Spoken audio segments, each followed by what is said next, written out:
and, they cut a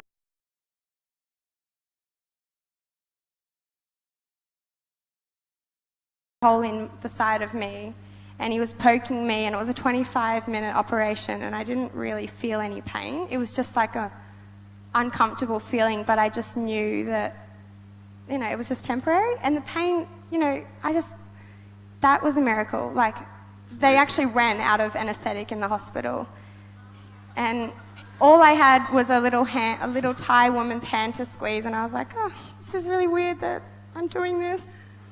And then they gave me an antibiotic an hour later or something like that. So the pain side of things and the trauma, like how it was such a traumatic experience, even that side was just all good. That's amazing. Yeah, it is. It's amazing. Yeah. Did any of you else, any of you others, feel like you were having a miracle in your healing? Yes. Yeah, me. Yeah, I was off any painkillers and I was on no medication 3 weeks after the accident. And the first night I was at home in Sydney, it was the middle of July, I think. I was told I wouldn't be able to walk for 3 months from the date of my pelvis operation, which was the 1st or 2nd of July. So I wouldn't be walking until early October. Wow. Because of, the fracture and how severe it was, I guess. But I believed otherwise, and so that night I was just lying in bed and put some worship music on, and I just said, God, I believe I'll be walking in 1 month's time, not 2.5 months. I believe it'll be 1 month. And that night something happened. I felt this heat travel through my body from the top of my head to my toes, and something shifted, something changed.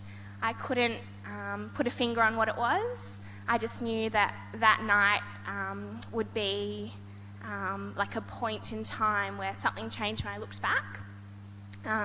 So I was in a wheelchair for 6 weeks or so, which was hard. I couldn't go upstairs to the kitchen. I couldn't have family dinners. I had to rely on my family for a glass of water or dinner or take me to the bathroom.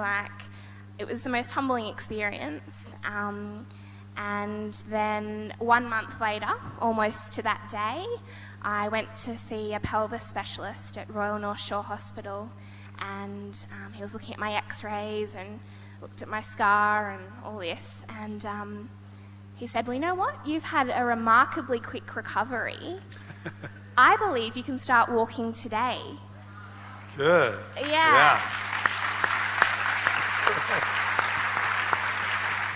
So that was 6 weeks earlier than expected, and I know that God intervened, and I know that's a miracle. That's awesome. Yeah. So Katie, did you have anything you felt that happened like that?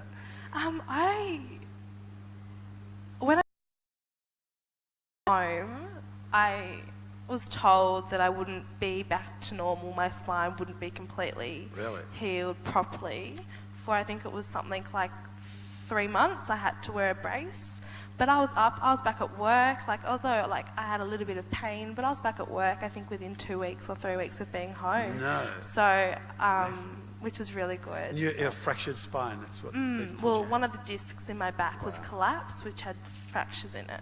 So that was really hard, because when I was in hospital, they didn't know what was wrong with me. It was so much pain, but they just kept not knowing. So there were reports that I had a broken back, sprained back, just bruising. I read heaps of reports that, because there was just, no one knew what it was. So, but yeah, no, That's I'm feeling awesome. good now.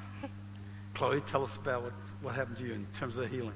I think part of my miracle was actually on the night, and I remember just that realizing the massive cut on my face and on my head, and being on the stretcher after being taken, so we had to keep going to Koh Phangan and just in a little, dinghy set up just to patch us up and then take us back. But I remember so strongly just kind of at that moment being lying down and just being like, oh God, my head, like I knew that it was big and it wasn't something little. And then I immediately felt God's hands on my head, and he just whispered, everything's going to be okay and I'm going to heal you. And so I think from then, emotionally also, it wasn't just a physical healing, it was also an emotional, because like for me personally, I'm quite an anxious person and like freak out over little things. And so for me to be so calm through this whole thing and on the night itself, I really felt like God heal me in that sense, and heal me from the fear and everything. Chloe was so calm. I remember seeing her after the accident. They took us back to Koh Phangan, because I remember I was lying there and I was on the beach and I was like, oh, we made it, because I could hear the rave music. So I was like, oh, all right, patch me up, and you're dancing. Nah. But anyway, I was on a stretcher and I was like crying hysterically, and then I remember looking over and seeing Chloe, and Chloe was like, Katie, stop crying and start praying. And I was like, okay. So she was really good. That's great. So tell us what it's done for you now in your Christian life, your spiritual life, since you've been back. Anyone? Okay, I guess just like how real his love and how faithful he is. Like, we really did ignore him a lot that day, yet he still came through. And that's actually it was all really impossible that we survived, let alone everyone else, you know. And just knowing that he's in control, and, you know, you can let him down, but he's not going to let you down. And just how real his love was. And there's been, like, I can't even list what I've learnt from it. There's a lot. And, you know, the power of prayer, like, because I was not a good prayer, but now I just believe, like, I know that it was those prayers. I really know that. And just that God wants our heart. Like, he doesn't want all these words, and he doesn't want all these actions, and he doesn't want all that. Like, he just, you know, he just wants you to call out to him, which we did. You know, I personally I was just calling Jesus. I was like, Jesus, Jesus. And that's all he wanted, you know. He just wanted my heart and what was, you know, what I really, really That's felt. great. Yeah. And there's a whole bunch of things, like learning what really matters. Like, all these things I stressed about, and I still stress about, but I need to remind myself, like, at that moment when I was like, okay, I'm going to die, I just thought of my relationship with God, and I thought of my relationship with people, and I just think they're the two most important things. Just relationship with people and relationship with God.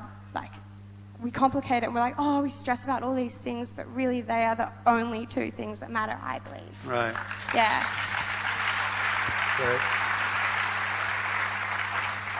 I guess we don't know why this happened to us. I guess life can be unfair to some people, but we've never felt victims of this at all. We've never had that sort of mentality. But what I do know is that God is a good God, and he's a faithful God, and he's mighty to save. And the things I've learnt about him and about other people and about life in this experience, I actually wouldn't trade for anything. It's been such a valuable experience, and it's made me so much closer in my relationship with God, and we've just seen so much good come out of it. We've seen salvation come out of it. We've seen, so much good happen, good things happen. And I know, like, I can say without any doubt that if I didn't know God, I wouldn't be sitting here today. I just know it, like, I'm sure of it. So he saved our lives, and he continues to do, miracles in our lives to this day. Katie, yeah, amen. Like, he says, like, you ask and you'll receive. Chloe and I prayed that night for a hand of protection, over the boat, that he would be with us and that we would see no harm. Like, he so protected us. Like, there's no way that we would be sitting here tonight, like, without his protection. So, just really, really joyous in seeing the favour of God upon us. And knowing that he's there. Like, as much as you can say and pray that God is with you, God is with you, like when you see it in action, it's like, whoa, okay, God really is with me. Doesn't matter where I am, doesn't matter if I'm in Australia, if I'm in Thailand. Like, we're in Thailand, nothing is like home, except you find home in God.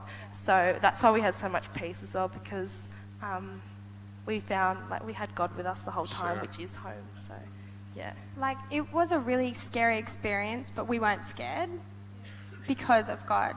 Like, we were so out of our comfort zone, it's not even funny. Like, no one spoke English. Everyone was telling us our injuries, but like, I got told all these injuries that weren't even wrong from my doctor. And I knew that he didn't know what he was doing.